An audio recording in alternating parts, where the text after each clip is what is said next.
Good evening, YouTube. I'm just going to wait a few seconds because I'm technically filming this as a live stream. So I just want to see that it is actually streaming through.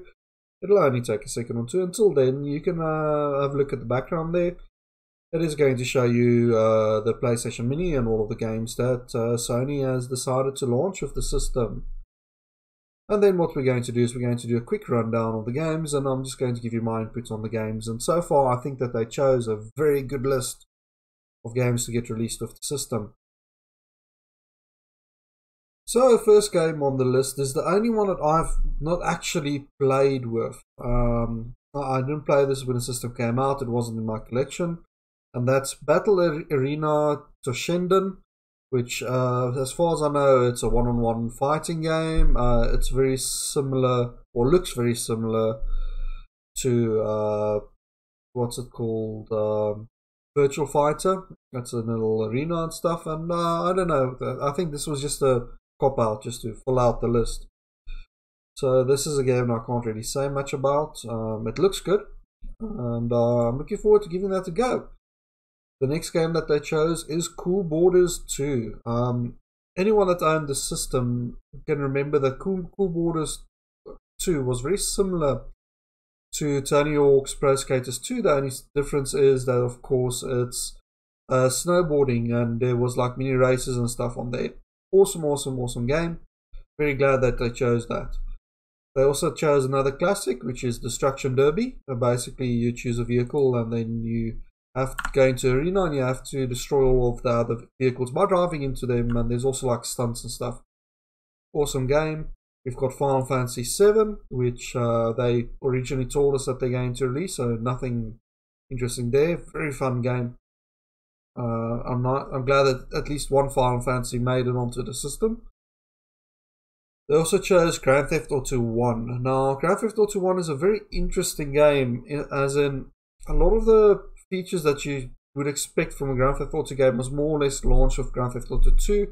The graphics was a lot more chunky, but it's still quite a fun game, and it's a game that you can just start and play like 30 minutes of, save, and then move on to the next game. It's not something that you need to invest time in. So it's a good thing that they chose that. You also have Intelligent Cube, which is like a puzzler platformer thing that you like rotate cubes and stuff on. It doesn't look too bad. Jumping Flash, which is far more popular in Japan than it is at least here in South Africa and the UK, as far as I'm aware. You basically play as a mech, and then you have to jump onto platforms and collect things. It's a lot of fun. Very cutesy. It's like a cute-em-up mech game. We then have an absolute classic, and I'm so glad it made it onto the list, Metal Gear Solid 2. Oh well, Metal Gear Solid 1. Metal Gear Solid 1, good story. A lot shorter than number 2. Didn't have as good graphics, but I guess they didn't do 2 because 2 you really need an analog stick, and the system doesn't come with one. We've got Mr. Driller. It's another cutesy puzzler platformer thing. It wasn't bad. We've got Oddworld's Abe's Odyssey. Now, in terms of the Oddworld games, between Odyssey and Exodus, I think they made the right call and put Odyssey on and not Exodus. It's a platformer, and basically it's like what they coined as an environmental platformer. So it very much has a message to tell about polluting and stuff like that. Very nice game. If you guys haven't played it yet, it is available on PC as well, and I would actually recommend rather pick up like the director's cut or the remakes. That's available on Steam at the moment for PC. We've got Rayman 1, which is a very interesting choice. Rayman 2 showed off the PlayStation 1 hardware a lot better than Rayman 1 did. But Rayman 1 was a very nice platformer, very bright, very colourful. There's a DOS version of it. I recommend if you really want to play the game, rather get the DOS version of that. And then I'm fairly disappointed in the next one. They chose Resident Evil Director's Cut. Now, Director's Cut, by now, Resident Evil, the first one, it's released on every platform that's available, and just about any other platform other than a PlayStation is slightly better. If it's a Nintendo DS version, it's portable. If it's the PC versions, there's HD remakes available. There's like a GameCube version. I'm not sure why they chose that. I guess they couldn't get number 2, or number 2 really needed that analog stick, so they chose it. Revelations Persona. It's one of the first Persona games. So if you haven't played Persona, I just recommend you do like grab that and start with that one. It's RPG, very good. Much loved by. It's got its little kick, its little niche in the market. Much loved. Ridge Racer Type 4, of course. You can't have a Sony console without a Ridge Racer game of some sort. I don't know if any of you guys can remember the PS3 version of Ridge Racer, the Ridge Racer, which when I did the demo, it had like lagging in the audio.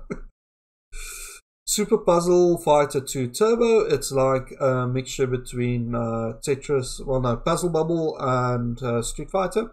So you get the little characters at the bottom, but every time you like pop the bubbles or do a puzzle and something break away, it like does a move and you hit your opponent and more things go on there.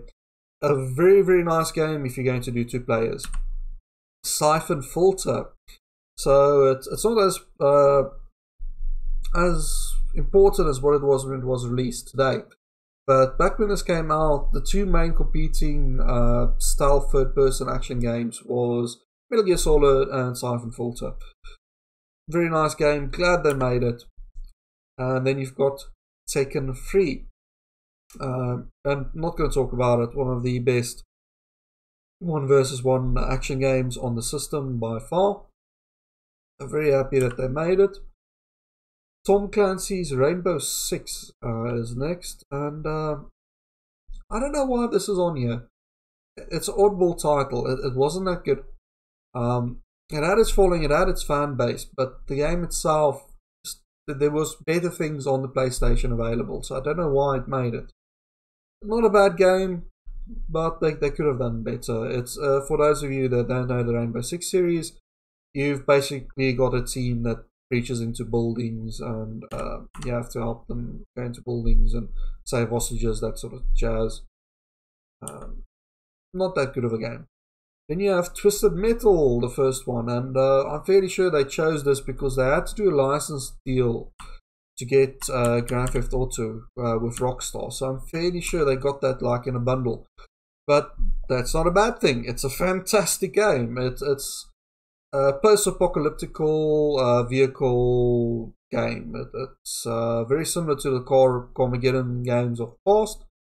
Very nice game and an absolute classic on the PlayStation, so I'm glad it made it. And then finally, the one that they've already told us that they're going to include, and that's Wild Arms 1. It's an interesting list, this. I can definitely see that they had to do some compromises. I, for one, would not have put Resident Evil 1 on. I would have put 2 or 3. Probably 3 because I know that they're a bit hot up on storage because a lot of these games are multi-disc games. And I think they just want to put like 8 gig flash MMC or whatever into the system, and they don't really want to put more than that. So it's a very interesting choice that. I think in terms of not too great games, I can only point out 2 and one of them is only valid. I'll definitely say that Resident Evil 1 is not a great choice. And then the other one I'll say is Tom Clancy's Rainbow Six. There was so many better games available on the PlayStation. I'm not sure why they chose that specific one. And looking at this little background video that's playing at the moment, I don't recall seeing even any footage for it, so I guess that's sort of a filler game. But it's definitely not one that I'm going to like revisit. Rainbow Six got better with its sequels. The first one really wasn't that great. But what can you do? So when I get this and I fire it up, the games that I'm definitely going to lean towards will be Metal Gear Solid, Final Fantasy 7. I'll probably play some Cool Borders. Other stuff, there's really not too much here that's like, oh my god, it's the best thing ever. But there's some good ones here. I mean, Twisted Metal, I'll probably play that to pieces.